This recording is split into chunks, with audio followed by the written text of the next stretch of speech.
السلام علیکم دوستوں، بہنوں، بھائیوں اور بزرگوں، آج کی اس اسلامی تعلیماتی اور معلوماتی ویڈیو میں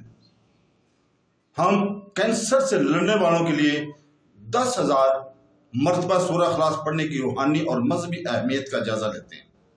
قرآن کی تعلیمات ایمان کی طاقت اور ان لوگوں کی کہانیوں کا مطالعہ کرتے ہیں جنہوں نے اس قابل احترام باب کے ذریعے تسلی اور شفا کی تلاش کی ہے۔ چاہے آپ روحانی مدد کے خواہاں ہوں یا اسلامی طریقوں کے بارے میں اپنی سمجھ کو گہرا کرنے کی کوشش کر رہے ہوں، اس ویڈیو میں اینڈ تک ہمارے ساتھ رہیں۔ تو دوستو، بلا شبہ قرآن کریم میں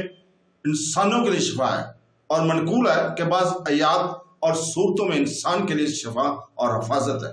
اور وہ اللہ کے حکم سے برائیوں سے بچ سکتی ہیں، جیسے الفاتحہ، المعوذین، آیت الکرسی اور سورہ اخلاص۔ جو شخص کچھ آیت یا صورتیں پڑھے اور ضرورت کے مطابق ان کو 3 یا 7 مرتبہ دہرائے، بغیر کسی مخصوص تعداد پر قائم رہے جس کا شریعت میں ذکر نہیں ہے، تو اس کی ایسا نہ کرنے کی کوئی وجہ نہیں ہے، جب تک کہ وہ اس کا عقیدہ ہے کہ شفا اللہ کے ہاتھ میں ہے، جس نے قرآن کریم میں انسانوں کے لیے شفا بنیاد کی ہے۔ تو دوستو، اس میں رسول پاک صلی اللہ علیہ وسلم سے منقول ہے دعاؤں کے استعمال کرتے ہوئے کا اضافہ کیا جا سکتا ہے، جیسا کہ الفاظ عذاب اس کا ترجمہ ہے: اے انسانوں کے رب، درد کی دور کو اور شفا عطا فرما، کیونکہ تو ہی شفا دینے والا ہے، اور تیری شفا کے سوا کوئی شفا نہیں ہے، جس سے بیماری کا کوئی نشان باقی نہیں رہتا۔ صحیح بخاری کی حدیث ہے 5243، اور مسلم کی ہے 4061۔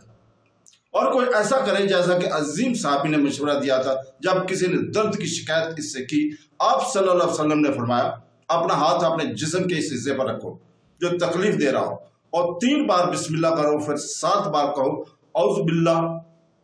جس کا ترجمہ ہے: میں اللہ کی پناہ مانگتا ہوں اس کی قدرت، اس کی شر سے جس میں مبتلا ہوں اور جس سے میں پریشان ہوں۔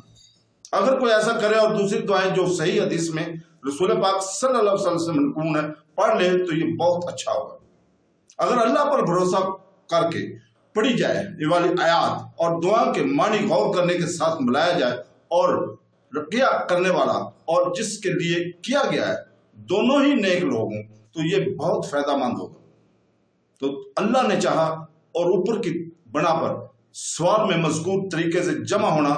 کل هو اللہ احد کو ایک خاص تعداد 10,000 مرتبہ پڑھنا اسلام میں مشروع چیز نہیں ہے، لہذا آپ کو اس پر قناعت کرنی چاہیے جو روایت کی گئی ہے سنت میں۔ تو دوستو، اللہ تعالیٰ سے دعا ہے کہ وہ ہمیں اپنے بیمار عزیز و اقارب کی صحت یابی کے لیے قرآن پڑھنے اور دعا کرنے کی توفیق عطا فرمائے۔ آمین ثم آمین۔ اللہ حافظ۔